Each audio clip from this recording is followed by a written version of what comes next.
ನನ್ನೊಂದಿಗೆ ಜೊತೆಯಾಗಿ ನೀವೊಮ್ಮೆ ಆಳವಾಗಿ ನೋಡಿ ಪಾಂಚಶಕ್ತಿಯುತ ಸಂಕೇತಗಳನ್ನು ಹುಡುಕೋಣ. ಅವುಗಳಿಂದ ನಿಮ್ಮ ಆತ್ಮೀಯ ಬೆಳವಣಿಗೆಯು ಬಾಹ್ಯಬಲದಿಂದ ಬರುತ್ತಿದೆಯೇ ಅಥವಾ ಕೇವಲ ಅಹಂಕಾರದಿಂದ ಬರುತ್ತಿದೆಯೇ ಎಂಬುದನ್ನು ನೋಡೋಣ. ನಾನು ಎಲ್ಲವನ್ನೂ ಗುರುತಿಸಬಲ್ಲೆನೆ ಎಂಬುದನ್ನು ನೋಡೋಣ. ಆಧ್ಯಾತ್ಮಿಕ ಬೆಳವಣಿಗೆ ಒಂದು ಆಕರ್ಷಕ ವಿಷಯ, ಆದರೆ ಈ ಬೆಳವಣಿಗೆಯು ವಿಶ್ವದಿಂದ ಬರುತ್ತಿದೆಯೋ ಅಥವಾ ಅಹಂಕಾರದಿಂದ ನಿಗದಿತವಾಯಿತೋ ಎಂಬುದನ್ನು ವಿವೇಚಿಸುವುದು ಬಹಳ ಮುಖ್ಯ. ಅಹಂಕಾರದ ಬೆಳವಣಿಗೆ ಕೆಲಕಾಲಕ್ಕೆ ನಮಗೆ ಚೆನ್ನಾಗಿ ಕಾಣಬಹುದಾದರೂ ಅದು ತಾತ್ಕಾಲಿಕ ಮತ್ತು ಆಳವಿಲ್ಲದಿರುತ್ತದೆ. ನೀವು ಆಧ್ಯಾತ್ಮಿಕ ಉತ್ಸಾಹದಲ್ಲಿದ್ದೀರಿ ಎಂಬ ಅನುಭವ ಬಂದಿತ್ತೆ, ಆದರೆ ಅದು ನಿಜವಾಗಿದೆಯೇ ಅಥವಾ ಅಹಂಕಾರ ನಿಮ್ಮನ್ನು ಮೋಸ ಮಾಡಿತೆ ಎಂಬುದಾಗಿ ಅನುಮಾನಿಸುತ್ತೀರಾ? ನೀವು ಒಬ್ಬರೇ ಅಲ್ಲ. ನಾವು ನಮ್ಮ ಆಧ್ಯಾತ್ಮಿಕ ಅನುಭವಗಳು ಮತ್ತು ಬೆಳವಣಿಗೆಯ ಮೂಲವನ್ನು ಗುರುತಿಸಲು ಹೋರಾಡುತ್ತೇವೆ. ಹೊಸ ಅರಿವುಗಳಿಂದ ಹುಸಿಯ ತಾತ್ಕಾಲಿಕ ಉತ್ಸಾಹದಲ್ಲಿ ಮುಳುಗಿ ಬೀಳುವುದು ಸುಲಭ, ಆದರೆ ನಂತರ ಅದು ಕೇವಲ ಅಹಂಕಾರವೇ ಎಂದು ತಿಳಿದುಕೊಳ್ಳುವುದು ಸಾಮಾನ್ಯ. ಈ ಗೊಂದಲದ ಮುಖ್ಯ ಕಾರಣವೆಂದರೆ ನಮ್ಮ ಅಹಂಕಾರವು ಯಾವ ಒಳ್ಳೆಯದಾಗಲಿ ತಮ್ಮ ಹೆಸರಿನಲ್ಲಿ ಕೊಂಡಾಡಲು ಇಷ್ಟಪಡುತ್ತದೆ. ನೋಡು, ನಾನು ಇದು ಮಾಡಿದೆ ಎಂದು ನಮಗೆ ತೋರುತ್ತದೆ. ನಾವು ಅದನ್ನು ಕೆಲವು ಕಾಲ ನಂಬುತ್ತೇವೆ.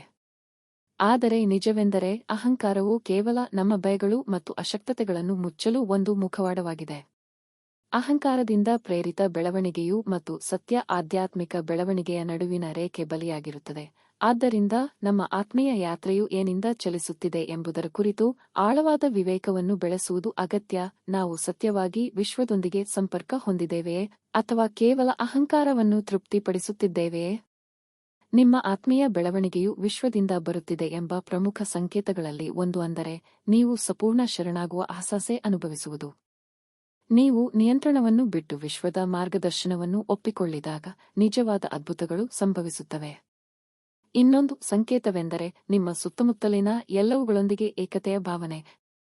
ಇದು ಕೇವಲ ಸಂಪರ್ಕದ ಭಾವನೆ ಮಾತ್ರವಲ್ಲ, ನಾವು ಎಲ್ಲರೂ ಸಂಪರ್ಕಿತರಾಗಿದ್ದೇವೆ ಎಂಬ ಆಳವಾದ ಅರಿವು ಮತ್ತು ನಮ್ಮ ವೈಯಕ್ತಿಕ ಬೆಳವಣಿಗೆಯು ಇತರ ಬೆಳವಣಿಗೆಗೆ ಸಂಬಂಧಿಸಿದೆ ಎಂಬುದನ್ನು ನಾವು ತಿಳಿದುಕೊಳ್ಳುವುದು. ಮೂರನೇ ಸಂಕೇತವೆಂದರೆ ನೀವು ವಿನಯವನ್ನು ಹೆಚ್ಚಾಗಿ ಅನುಭವಿಸುತ್ತೀರಿ. ನಿಜವಾದ ಆಧ್ಯಾತ್ಮಿಕ ಬೆಳವಣಿಗೆಯನ್ನು ವಿವರಿಸುವುದಾದರೆ ಅದು ನಮ್ಮ ಅರಿವಿನಲ್ಲಿ ಬೆಳೆಯುವ ವಿನಯದ ಭಾವನೆ, ಏಕೆಂದರೆ ನಾವು ವಿಶ್ವದ ಅಗಾಧತೆಯನ್ನು ಮತ್ತು ಅದರಲ್ಲಿ ನಮ್ಮ ಸ್ಥಾನವನ್ನು ತಿಳಿಯುತ್ತೇವೆ. ನಾಲ್ಕನೇ ಸಂಕೇತವೆಂದರೆ ನೀವು ಜಗತ್ತನ್ನು ಹೊಸ ಕಣ್ಣಿನಿಂದ ನೋಡುವುದು ಪ್ರಾರಂಭಿಸುತ್ತೀರಿ. ಇದು ಕೇವಲ ಜಗತ್ತನ್ನು ಸುಂದರವಾಗಿ ನೋಡುವುದಲ್ಲ, ಆದರೆ ಅಹಂಕಾರದ ಹೆದರಿಕೆಗಳು ಮತ್ತು ವ್ಯತಿರೇಕಗಳು ಇಲ್ಲದೆ ಹೊಸ ದೃಷ್ಟಿಕೋನದಿಂದ ನೋಡುವುದು. ಅತಿಶಯಕರ ಸಂಕೇತವೇನೆಂದರೆ ನಿಮ್ಮ ಹೊಸ ಆಧ್ಯಾತ್ಮಿಕ ಅರಿವು ನಿಮಗೆ ಅಸಹ್ಯತೆಯನ್ನು ಉಂಟುಮಾಡುವುದು. ಹೌದು, ನೀವು ಸರಿಯಾಗಿ ಓದಿದ್ದೀರಿ. ನಿಮ್ಮ ಅಹಂಕಾರ ಅಸಹ್ಯಗೊಂಡಾಗ ನೀವು ಸರಿಯಾದ ದಾರಿಯಲ್ಲಿದ್ದೀರಿ ಎಂಬುದನ್ನು ತಿಳಿಯಿರಿ. ಇದು ತಾಳ್ಮೆಗೆ ವಿರುದ್ಧವಾಗಿ ಕಾಣಬಹುದು, ಆದರೆ ಪರಿಗಣಿಸಿ, ನಿಮ್ಮ ಅಹಂಕಾರವು ಆರಾಮದಲ್ಲಿದ್ದರೆ ಅದು ಇನ್ನೂ ನಿಯಂತ್ರಣದಲ್ಲಿದೆ ಎಂಬುದಾಗಿ ಅರ್ಥ. ಆದರೆ ನಿಮ್ಮ ಅಹಂಕಾರ ಅಸಹ್ಯವಾಗುವಾಗ ನೀವು ಅದರ ಮಿತಿಗಳನ್ನು ಮೀರಿ ಇನ್ನಷ್ಟು ಆಳವಾದದನ್ನು ಮುಟ್ಟಿದ್ದೀರಿ ಎಂಬುದನ್ನು ತಿಳಿಯಿರಿ. ಈ ಸಂಕೇತವು ಆಶ್ಚರ್ಯಕರವಾದುದೆಂದರೆ ನಾವು ಆಧ್ಯಾತ್ಮಿಕ ಬೆಳವಣಿಗೆಯು ನಮಗೆ ಉತ್ತಮ ಭಾವನೆ ನೀಡುತ್ತದೆ ಎಂದು ಭಾವಿಸುತ್ತೇವೆ, ಆದರೆ ಸತ್ಯವೆಂದರೆ ಇದು ಬಹುಮಟ್ಟಿಗೆ ನಮ್ಮ ಆಳವಾದ ಭಯಗಳು ಮತ್ತು ಅಶಕ್ತತೆಗಳನ್ನು ಎದುರಿಸುವುದು.